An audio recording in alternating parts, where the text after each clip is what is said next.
Muzi moya ithatha ipicture engekho. Uyabona nje ngisho iBhayibheli lithi incwadi kaLeviticus Yes. chapter 20 Yes. uverse 6 uthi oyakoba namadlozi ayo lokhu uzawuphinga nabo uNkulunkulu ubeka ubuso bakhe phambene nalowo muntu. Sure. That is why abantu bamadlozi bahlala benamabhadi njalo behambe bayofaka ikhumba because uNkulunkulu bafulathele. Bona bacabanga bafulathelwe abantu abangasekho kanti bafulathelwe uNkulunkulu. Oh. Incwadi kaJohn chapter 3 verse 36 uthi uNkulunkulu uthi uJesu lapho okholwa indodana nokuphila okuphakade ongakholwa indodana intukuthelo kaNkulunkulu hlezi phezulu kwabo. Bona mabebona belaba namabhadi beba nenkinga bahamba baye eNatal or baye lapho baya khona bayofaka isikhumba ezandleni of which inkinga ayikho kwabaphansi inkinga kwabaphezulu inkinga uNkulunkulu usuke efulathele uNkulunkulu ayamadlozi. Yes, not amadlozi. Oh. Neda ngithi basuke baye kwabanye abantu abanomoya lona kaSathane wamadlozi and then base bebhula bathi yidlozi kodwa uNkulunkulu kahle lithi iBhayibheli intukuthelo kaNkulunkulu ihlezi phezulu kwakhe uJohn 3:36 verse. Yes. Intukuthelo ihleli phezulu komuntu ongakholwa indodana kaNkulunkulu. So ungayihlaba imbuzi be100 ingakho umuntu wedlozi akekho ongathi into zakhe ihamba kahle engaya namhlanje awulungisa kuthiwa Shuthi zonke ziyabheda into zedlozi. Lalela ngichazele uyabona umuntu okhonza idlozi engaya namhlanje afika bhule kuthiwa hayi yenza umsebenzi kagogo awenza namhlanje kusasa athi uyabuyela bazomkhomba kagogo omunye futhi baphinda athi uyabuya akwenzeki kuthiwa into zakho ihamba kahle akwenzeki Khala kuyincifici. hlala kuyincifici ngakho abanye fica ikhumba zaziningi ezandleni Sure. bazama ukuthi wenze into zibe kahle azibi cycled azibi right Bese kubethiwa bathi amadlozi labantu okuthiwa yinyanga noma izangoba ngibakhulumeli kodwa ngithena ngiscroll lapha ngibona kumalo nabathi bayalifunda iBhayibheli. Ukufunda iBhayibheli akusho ukuthi uyakholelwa eBhayibhelini. Hayibo. Ukholelwa into eshe iBhayibheli. iBhayibheli lithi umuntu makakholwe uJesu. Umuntu ophilisayo uJesu. Kubizwa igama lika Jesu akuthatha isihlahla esinye hlanganiswe nesinye isihlahla uthi uphilisa abantu uthi wena unikwe abaphansi. Abaphansi abangobani obani abaphansi. Ngoba ngishilo ngathi iBhayibheli lithi uma umuntu efa lento ufuna ngichaze. Yes. Uma umuntu efa kuthi umuntu ufile kusuke kuphuma umoya. Lo wafaka uNkulunkulu incwadi kaChapter 2 Genesis verse 7 wamphefumulela emakhaleni akhe lo moya uvela kuNkulunkulu. Sure. Bese bakhona spirit number 2 sokuphila la emhlabeni. Lo moya lona kuthiwa mangabe kuthiwa hey ngathi angizizwa ngathi ngilula bahambe bayinyangeni bawufaka izinto abanye banezingceba abanye bananani omunye uye uthi ememva kwakhe engakaqhamuki kuweme ngapha emva uzwe ikhanda lishwabana ilezinto le labo moya bagcwele kuyi uma efake umoya wakhe usokuphuma umoya wakhe uma efa umuntu uya kuNkulunkulu bese lo moya lo kade lokho ufakwa yinyanga ufakwa yinini ezangoma ufake lo moya lo usala lapha emhlabeni uba lapho umuntu ofele khona yiwo lo landwa ngehlahla lomphafa okuthiwa mase kuhamba kuthiwa siyekhaya manje Mr Mbatha singasho ukuthi lo moya uyidemoni moya kaSathane moya amademoni vele idemoni ingelosi idemoni makuthiwa amademoni ingelosi kodwa ingelosi kaSathane uyabona akusiyo umuntu ofile ubaba wami nje washona kalona idemoni sure kodwa umoya omubi oqhamuka ngelanga angaphupha ngiphupha evela ubaba ngakukhuza ngathi ngegama lika Jesu hamba moya omubi moya kaSathane ngoba wa disappear from that day because vela kusiyo umoya wababa ubumphuphu babo wakho eshonile ngaphupha lo langa kanti idemoni leli elifika kimi so ngakukhuza ngathi shuthi lamademoni asebenzisa wona lamaphupho asebenzisa avela amademoni asebenza ngamaphupho ingakho bonke abantu kufana nayo indaba kaShembe indaba kaShembe kuthiwa bonke abantu bathi uyamphupha ungabuza mina ngangikula lo muntu ovela afika kimi ngephupho wangiphilisa indaba le yom amademoni yamadlozi baphupha izinto zenzeka phupha nabogogo baphupha gogo wakho wafa kudala uSathane indlela eza ngawuthatha image yami ezenganeni yami azokhala athi ngilambile ulamba kanjani into efile sure ulambile makuhlatshwa udla bona labantu so mkhulu kune video ekhe ya trenda la lo mfo ekuthatha ivideo wayishoota I think bangisendele leyo video leyo bekunika imali kuthiwa undongo uShamaso wangakithi and uyinyanga leyo muntu inyanga wakunika imali azange uyiyeke ukuthi amadimoni. ayikho imali yomuntu okokuqala Okay. akekho umuntu othi imali yami le ngoba imali yenzelwa ngumuntu othile yenzelwe bonke abantu. 2 ayikho imali yamadimoni. Amadimoni akwazi ukwenza imali. So ayikho nje imali eqhamuka emadimoni nekuthiwa amadimoni noma ngaphathwa idimoni ngesandla ngayithatha imali ngiyiphathe ngesandla nje le mali kalokhu uze ngayithatha before ngithenga ngayo ngakhuza amadimoni angangijwayeli. Ngakhuza amadimoni inamoya avela lapha amadimoni inamoya kamkhwanazi ngoba inamoya kamkhwanazi ningangijwayeli kabi hambani kwamkhwanazi ngibuyisana imali la kimi athatha imali ngathenga inyama ngadla inyama imali noma ibuya hapi noma ibuye endumbeni sidle mkhulu nayo lena abayiphethe abazalwane abathi ingcwele ayikho imali engcwele noma nalo kunikelwa ngayo enkonzweni isuka somewhere yabona nethi ngeke usho ukuthi ibuya kodwa isuka somewhere sure ayikho ke imali engcwele so uthi noma ibuya hapi siyayidla imali nje imali mama uphi imali ngithatha inyama imali ngifake emlonyeni ngothenga inyama into engiyithanda kakhulu inyama mina babulalela inyama mina indoda umzulu ezinyama so na indaba abantu banokuphambanisa noma ngathi kuthiwa no umkhulu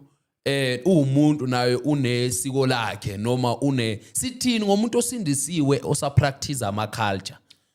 akasindiswanga ngoba ukusindiswa phela kusho ukukhishwa ukukhishwa ezintweni yes yeah manje uma umuntu esahamba uconcert emadimoni imoya emadlozini ahamba uconcert inyanga akusiyo umzalwane loyo okay hayi akasiyo shuthi umuntu osindisiwe akunasiko kufanele aliyenze akunasiko akayenzela abadala akakhulumi nabantu abafile lutho ukhuluma ufunana emathuneni ngoba sinoNkulunkulu esikhuluma naye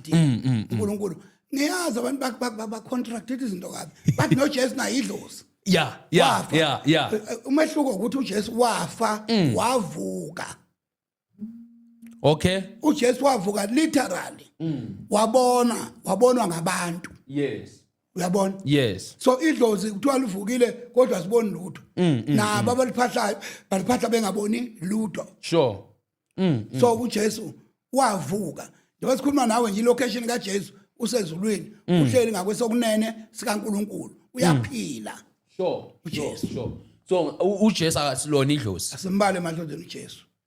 othi idlozi uJesu kalaze kwadlozi lo muntu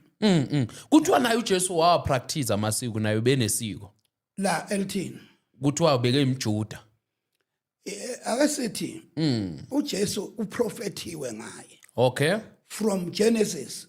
in fact from Genesis 3 la khona iBhayibheli lithi inzalo yomfazi iyochoboza ikhanda lenyoka okay bese kuthi inyoka ishaya isithende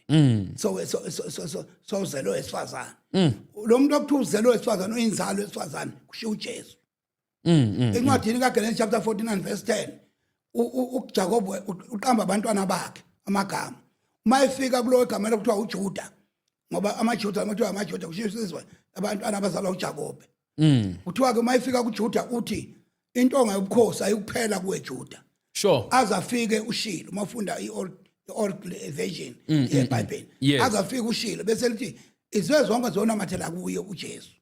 uJesu uzelwe umJuda kahle uJesu wayekhona umhlaba ungakasekelwa igama lakhe kuthiwa ulizwe kaNkuluNkulu yes uJohn lo uNkulunkulu ma uNkulunkulu edala uJohn 1 verse 1 ma uNkulunkulu edala umhlaba wadala ngoJesu lithi iBhayibheli verse 4 uJohn 1 verse 4 uJohn uthi akukho lutho okukhona emhlabeni ongenziwanga uJesu yes ulizwe so ushembe uNkulunkulu okhande emuphi umhlaba wenzeni baqamba amanga bathi ulwandle lwathuza ushemba amanga la hlaza amakehla bathi kuse museum leyo nto le museum wakuphi sambe museum kangaka thina emuphi lo museum abakhomba ukuthi imuphi bangazikhomba ikolo sila kubathi museum lakugcinwe khona into zakashembe sure zamanga so amanga uqala 1 ukuthi ushembe wavimbulwa amanga lawo green lie number 2 amanga bathi ushembe waguqula isihlahla wasenza umfula efuna ukubhabhathisa usho ukuthi akwenzanga lokho amanga lawo mara besingekho mkhulu kodwa ke kungabe kubhaliwe ngabe siyakuthola ku history Eish. naGoogle nje maGoogle ungakuthola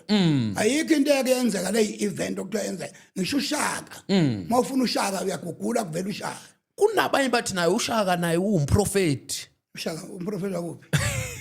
ngizwa abanye bathi uShaka naye uwumprofeti aya ngithi kune history ethi wa prophet ukuthi abelungu bazovela abandla bezimhlophe and kwenzeka so we don't believe it's not everything is a prophet khona ukuthi ubone into ngawo amadlozi ake ngikhulume le into kamadlozi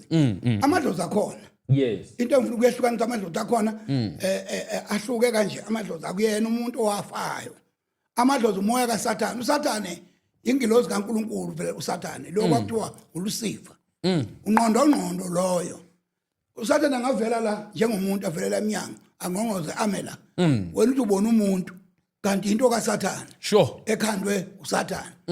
ingakho kuzokuthi emawuhamba kwendawo uhlangana nabantu abafishane imagic kaSathane le ayinika abantu ukuthi bayenze baze bachoma abantu bathi mina ngihamba nabantu abafishane labantu abafishane imagic kaSathane ayikho enye into usho uTikoloshi noma uTikoloshi lezi zinto ezikhanjwa nazo ama magic kaSathane lawo mawufinye usuhamba esigodlo wazofika ekujuleni kaSathane uba ukhokhorona wenyanga engakhanda umuntu ohambayo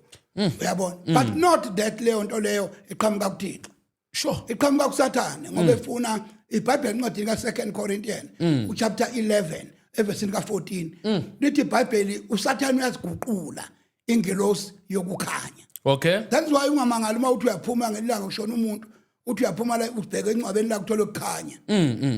kuthiwa isipoku bani uyapoka kade bulala abantu cha uSathane ufuna uguqula ingqondo zabantu kuleyo ndawo ekholwa amanga uSathane udila ngeingqondo uSathane okay Sathane ukuthi uyaqhamuka wendawo khona into okuthiwa imincwa lesikhathi ngasindiswanga bimningi ngapha ngasikhathi udlula phansi kwesihlahla ubone umuntu eme phansi kwesihlahla mawuthi ubheka phansi akana inyawo imincwa sure so ke umsebenzi kaSathane le abantu abangenzwa ngathi asazi ukuthi uSathane usebenza kanjani uPaulo uthi asingaba abantu abazana abangawazi amaqhinga kaSathane uyabona sure so mkhulu ngiyafisa ukuthi abantu Mntana sekhaya ngiyazi ukuthi njengamanje uzizwa udidekile kanti lo baba umazi kakhulu ngokugxeka uShembe njengoba ke abantu baye bethathe lokhu abasuke bengakuzwa ebese bebeka imbono yabo ngakho. Kanza wethu mina njengamanje engaku-advise ngakho since kade ngibuka lo mkhulu kufanele ukuthi ngempela ukholele kulokho ukholelwa khona futhi ukubambisisa ukholele ukuthi khona ngoba njengamanje uma ungathi untandana lo baba naye kahle akazizwa ukuthi uthini kukhona la khona amadlozi awekho kukhona la khona amadlozi akhona kukhona la khona imali enamademoni imali akuyona yamuntu imali namakholo mangabe sokenikela ngayo asuke ingekho msula ngoba suke nje uyabo so ngani zakwethu kunemibuzo eminingi esingayibuza noma esingagcina mhlambe sikhipha lezi nkulumo lokhu iqhubekazi yaphambili mina nje engingakusho umuntu ofunayo noma kumuntu oyibhekelelayo ukuthi ngempela ikhona kuphi yena kufanele akwenze noma olindele ukuthi atshele ukuthi ikhona kuphi kufanele akwenze mina nje nga-advise ukuthi mntana sekhaya kholelwa khona makukusebenzela qhubeka ukholelwe khona and ungajikisa umuntu thatha inhliziyo yakho ukuthi kuyisa ngapi ebese kuyima ukwazi ukuthi uthathe leyo ndlela ngoba mangathiwa uzophika nabantu ungagcina uduma ikhanda njengoba nalo baba lo mina ngokuzwa kwami inkulumo yakhe ayihlangani futhi njengoba engahlangani ayihlangani lokwangampela yebo yena uphendula lokho akubuziwe ngendlela acabanga ngayo uyabo kungcono usho brother Enigma ngoba kunendlela nje ukubona ukuthi yena umile ekutheni umile mayithe umile lapho umile yabo kwanza wethu mina ngaphandle umusho isikhathi sakhe angizuvula lakho malana noludaba ukuthi ngempela wena uyizwa kanjani le ndaba mina nje ngithi umuntu akabambe la abambe khona makumsebenzela mawukuthi kaShembe xila khona mawubona ukuthi kuyakusebenzela mawukuthi awufuna ukholelwa emadlozini ufuna ukusindiswa xila khona mawubona ukuthi kuyakusebenzela kanjalo nezinye inkolo ngoba ayikho inkolo kahle yena ngayixhekile inkolo kahle emsebenzelayo yena ile nkolo yakhe le yabasindisiwe so lezi ezinye zethi bani azikho inkolo nje ekhona le ethandwa uyena ngana sekhaya angamusho isikhathi sakhe angizuvula khona phana comment section ukuthi ngempela kuthini uPaula wakho mayelana nalolu daba